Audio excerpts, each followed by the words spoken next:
जय हिंद साथियों, स्वागत है आप सभी का एक बार फिर से आपके अपने यूट्यूब चैनल ज्ञान आरबीएल में। मैं संजीव साथियों, उत्तर प्रदेश पुलिस की प्रीवियस ईयर श्रृंखला में एक और नई बेहतरीन क्लास लेकर आए हैं साथियों। आज का जो हमारा टॉपिक रहेगा वो है आंतरिक सुरक्षा एवं आतंकवाद। तो इससे संबंधित जो भी क्वेश्चन आपके एग्जाम में प्रीवियस ईयर पूछे गए हैं उनको आज हम डिस्कस करेंगे। तो इसके पहले मैं आपको बताऊं कि हमारी टीम के द्वारा 10 मिनट शो जो चलाया गया है ये बहुत ही रामबाण सिद्ध होगा। इसको आप ज़रूर कह सकते हैं देख कर ही जाएँ। और बहुत सारी प्लेलिस्ट पड़ी हुई हैं जीके की और कह सकते हैं हिंदी या कैसे जो भी है हर सब्जेक्ट की। और कह सकते हैं कि स्टैटिक जीके जो है ये बहुत ही रामबाण सिद्ध होगी आपके एग्जाम में। एक एक टॉपिक को बहुत अच्छे से इसमें कह सकते हैं तैयार किया गया है, जिसके लिए आपको सबसे पहले कह सकते हैं कि हमारे ज्ञान आरबीएल ऐप को गूगल प्ले स्टोर डाउनलोड करना पड़ेगा, या आप इस नंबर से व्हाट्सएप से संपर्क करके हमारी इस पीडीएफ को परचेज़ कर सकते हैं। और कह सकते हैं कि एग्ज़ाम में मोस्टली क्वेश्चन यहीं से आपको देखने को मिलेंगे। और इसके पहले मैं आपको बताऊं कि हमारी टीम के द्वारा हमारे ज्ञान आरबीएल ऐप पर जूनियर असिस्टेंट का सफलता 2.0 जो बैच चलाया जा रहा है साथियों, जिसमें बहुत ही मेहनत की गई है। खुद सेलेक्टेड टीचर इसमें गाइड करते हैं साथियों आपको। तो कह सकते हैं साथियों, और जो उत्तर प्रदेश स्पेशल की जो ई बुक है बहुत ही रामबाण सिद्ध होगी। इसमें भी बहुत ही मेहनत की है हम लोगों ने, बहुत अच्छे से कंटेंट डाला गया है इसमें।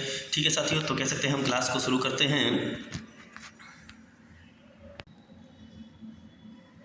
तो साथियों, आज का जो हमारा पहला क्वेश्चन है वो ये है कि ... एक कौन सी संस्था है जो खुफिया ब्यूरो और सेना, नौसेना एवं हवाई आसूचना के निदेशालयों से प्राप्त खुफिया जानकारी का विश्लेषण करती है। तो इसका आंसर हो जाएगा संयुक्त आसूचना समिति, जिसे JIC बोलते हैं। क्या बोलते हैं? JIC। अच्छा क्वेश्चन है, ठीक है। नेक्स्ट, इसका यह केंद्रीय सचिवालय के अधीन कार्य करती है। अगला क्वेश्चन पूछा गया है कि केंद्रीय रिजर्व पुलिस बल, जिसे हम CRPF बोलते हैं, CRPF central reserve police force, CRPF का मुख्यालय तो नई दिल्ली में है, ठीक है। इसकी स्थापना 1939 में हुई थी, 27 जुलाई को 1939 में 27 जुलाई को नीमच मध्य प्रदेश में। कौन सी जगह थी? नीमच MP में। लेकिन उस समय इसका नाम कह सकते हैं CRPF नहीं था, उस समय इसका नाम CRP था, CRP। और CRP की फुल फॉर्म थी crown representative police, crown representative police. लेकिन 1949 में इसका नाम CRPF रख दिया जाता है। क्या रख दिया जाता है? CRPF। और यह हमारे भारत का सबसे बड़ा आंतरिक सुरक्षा बल है। कौन? CRPF, याद रखना है। अगला क्वेश्चन, अच्छा जैसे यहाँ से कोई, अब एकमात्र ऐसा केंद्रीय सुरक्षा बल है जो असम राइफल्स जिसे बोलते हैं, बस इसका मुख्यालय दिल्ली से बाहर है, असम राइफल्स का, याद रखना है। इसका मुख्यालय मेघालय की राजधानी कह सकते हैं शिलोंग में है। कहाँ पर? शिलोंग। और मोस्टली जो हैं उन सभी का हेडक्वार्टर कहाँ पर है? वो नई दिल्ली में ही, ऐसे याद रखना है, ठीक है। आगे देखते हैं कि निम्नलिखित में से कौन सा बल लद्दाख में कराकोरम दर्रे से अरुणाचल प्रदेश में जाछेपला, तो लद्दाख में कराकोरम से और अरुणाचल प्रदेश में जाछेपला तक भारतीय सीमाओं की रक्षा करता है। तो यहाँ पे हो जाएगा हमारा जो ITBP है, ITBP Indo Tibetan border police बोलते हैं, भारत तिब्बत सीमा पुलिस बल, जिसकी स्थापना भारत चीन युद्ध के बाद 1962 में की गई थी। कब? 1962 में, याद रखना है, ठीक है। तो इंडो तिब्बत सीमा पुलिस बल बोलते हैं। अगला क्वेश्चन देखते हैं हम कि हाँ कि ... नाम भारत के परमाणु कार्यक्रम को दिया गया, जिसमें भारत ने पोखरण में 15 किलो टन प्लूटोनियम उपकरण का विस्फोट किया और भारत और परमाणु क्लब का सदस्य बन गया था। तो साथियों कह सकते हैं कि ऑपरेशन स्माइलिंग बुद्धा कहते हैं, ऑपरेशन स्माइलिंग बुद्धा मतलब बुद्ध मुस्कुराए। तो भारत का जो पहला परमाणु परीक्षण था साथियों, जिसका कोड नाम था ऑपरेशन स्माइलिंग बुद्धा, ये मई 1974 में हुआ था पोखरण राजस्थान में, ठीक है। जबकि जिसे किस नाम से, पोखरण वन के नाम से जाना जाता है। हमारे देश ने, भारत ने अपना दूसरा जो परमाणु परीक्षण था वो 11 से 13 मई 1998 अटल बिहारी वाजपेयी प्रधानमंत्री थे उससे उनके समय, ठीक है। जो 11 से 13 मई 1998 में शक्ति 98 के नाम से पोखरण राजस्थान में किया था, ठीक है, याद रखना। अच्छा क्वेश्चन है। अब आगे देखते हैं कि जो, तो इसमें ये पूछा गया है कि ... मिसाइलों की एक व्यापक रेंज के अनुसंधान और कह सकते हैं अनुसंधान और विकास के लिए भारतीय रक्षा मंत्रालय का एक कार्यक्रम था, है ना। यह 1982 में शुरू किया गया और 2008 में पूरा हुआ। और डॉक्टर APJ अब्दुल कलाम के नेतृत्व में रक्षा अनुसंधान और विकास सेंटर मतलब DRDO द्वारा निर्देशित किया गया था। तो ये पूछा कौन सा था? तो एकीकृत निर्देशित मिसाइल विकास कार्यक्रम बोलते हैं। क्या बोलते हैं? एकीकृत निर्देशित विकास मिसाइल विकास कार्यक्रम बोलते हैं। अच्छा क्वेश्चन है, तो कह सकते हैं आगे यहाँ पे दिया है कि भारत सरकार की एक अत्यधिक विशिष्ट तकनीकी खुफिया एजेंसी है और उड्डयन और रिमोट सेंसिंग, डाटा इकोनॉमिक और प्रोसेसिंग, साइबर सुरक्षा, क्रिप्टोग्राफी सिस्टम आदि में प्रौद्योगिकी क्षमताओं को विकसित करता है। तो इसमें पूछा कौन सी संस्था ऐसी है, तो साथियों जो राष्ट्रीय तकनीकी अनुसंधान संगठन है ये इसका काम करती है। कौन? राष्ट्रीय तकनीकी अनुसंधान संगठन। अगला है कि वह कौन सा विशेष बल है जिसका गठन भयंकर प्राकृतिक आपदाओं के दौरान विशेष निवारक प्रक्रिया उपलब्ध कराने के लिए किया गया है।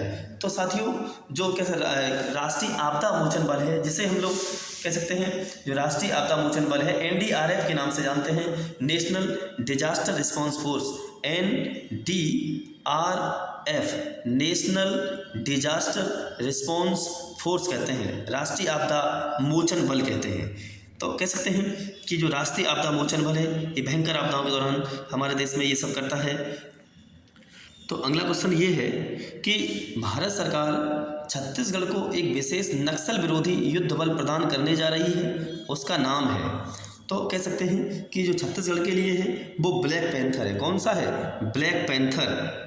नेक्स्ट है कौन सा राज्य नक्सलवाद प्रभावित नहीं है, तो इसमें पूछा गया है कि इनमें कौन सा है जो नक्सलवाद से प्रभावित नहीं है, तो गोवा जो होगा ये नक्सलवाद से प्रभावित नहीं, आपको पता भी होगा, ठीक है। नेक्स्ट है कि जैसे कौन कौन से हैं, जबकि छत्तीसगढ़, झारखंड, उड़ीसा, बिहार, आंध्र प्रदेश, महाराष्ट्र, पश्चिम बंगाल भारत के प्रमुख 7 राज्य हैं जो नक्सलवाद से प्रभावित हैं। अगला क्वेश्चन है ISIS है, तो ISIS जो है ये पाकिस्तान की क्या है? एक खुफिया एजेंसी है साथियों। ISIS क्या है कह सकते हैं? हाँ, तो कह सकते हैं हाँ, जैसे ISIS साथियों पाकिस्तान के बीच भी हो सकती है, लेकिन ये जो ISIS यहाँ पे दिया है तो इसके बारे में इराक और सीरिया में एक सक्रिय आतंकवादी संगठन भी है साथियों ISIS नाम से, ठीक है। तो इसका जो मोस्ट इम्पोर्टेंट आंसर होगा वो साथियों ये हो जाएगा कि इराक व सीरिया में सक्रिय आतंकवादी संगठन, ये सही है, ठीक है। तो देखो यहाँ पे जैसे दिया है कि ISIS का पूर्ण रूप होता है इस्लामिक स्टेट ऑफ इराक, ठीक, क्या होता है? Islamic state of Iraq. यह इराक और सीरिया में सक्रिय आतंकवादी संगठन है। इसका मुखिया अबू बकर अल बगदादी है, याद रखना है। नेक्स्ट है अगला क्वेश्चन देखते हैं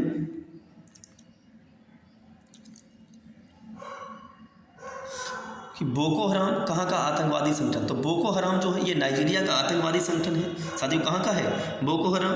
नाइजीरिया का आतंकवादी संगठन है। अगला है कि सीमा सुरक्षा बल जिसे बनाया गया था तो इसे BSF बोलना चाहिए, बॉर्डर सिक्योरिटी फोर्स बोलते हैं, सीमा सुरक्षा बल है ना। तो BSF की स्थापना साथियों 1 दिसंबर 1965 में हुई थी। कब हुई थी? 1 दिसंबर 1965 में। इसे BSF कहते हैं, बॉर्डर सिक्योरिटी फोर्स। अच्छा क्वेश्चन है, याद रखना है। तो भारत का एक अर्धसैनिक बल है, ये क्या है? एक अर्धसैनिक बल है तथा विश्व में सबसे बड़ा सीमा रक्षक बल के नाम से भी जानते हैं, लेकिन इसका गठन 1965 में हुआ। इसका कार्य है भारत की विभिन्न सीमा पर निरंतर निगरानी तथा निरंतर निगाह करना, ठीक है, और कह सकते हैं शत्रु सेना की घुसपैठ तथा सीमा उल्लंघन से अपने देश की सीमा को सुरक्षित बनाना है, ये भी इसके बारे में। तो साथियों अगला जो क्वेश्चन है वो ये है कि आतंकवाद से निपटने के लिए पुलिस में बनी नवीन इकाई ATS को किसी विस्फोटक होने की सूचना पर कौन सा दस्ता भेजा जाएगा? तो कह सकते हैं कि जो बम निरोधक दस्ता होता है उसे भेजा जाता है। जब आतंकवाद से निपटने के लिए पुलिस में जो नवीन ATS है उसको किसी विस्फोटक होने की सूचना मिलती है तो तत्कालीन बम निरोधक दस्ता भेजा जाता है। अच्छा क्वेश्चन है। नेक्स्ट है, कह सकते हैं कि 11 सितंबर 2001 को अमेरिका में कितने हवाई जहाज़ों का अपहरण किया गया?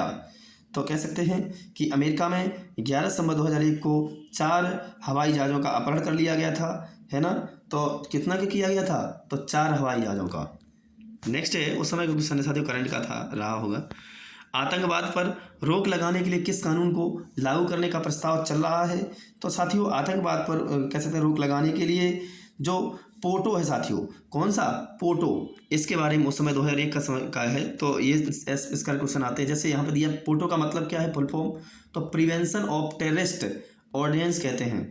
प्रिवेंशन ऑफ टेररिस्ट कह सकते हैं ऑर्डिनेंस को 28 मार्च 2002 को संसद से स्वीकृति मिली, लेकिन 2004 में पोर्टो कानून को निरसित कर दिया गया था। नेक्स्ट है, भारतीय सेना कितनी कमान में विभाजित है? तो साथियों हमारी जो सेना है इसकी 7 कमानें हैं। कितनी हैं? 7 कमांड में विभाजित है इंडियन आर्मी, याद रखना है। नेक्स्ट है, कह सकते हैं कि कारगिल समस्याओं पर बैठाई गई जांच समिति थी। तो कारगिल समस्याओं पर जो बैठाई गई जांच समिति थी वो थी के सुब्रमण्यम समिति। कौन सी थी? के सुब्रमण्यम समिति, याद रखना। तो साथियों कह सकते हैं आज का हमारा जो लास्ट क्वेश्चन था। मिलते हैं एक और नई बेहतरीन क्लास में। जय हिंद, जय भारत।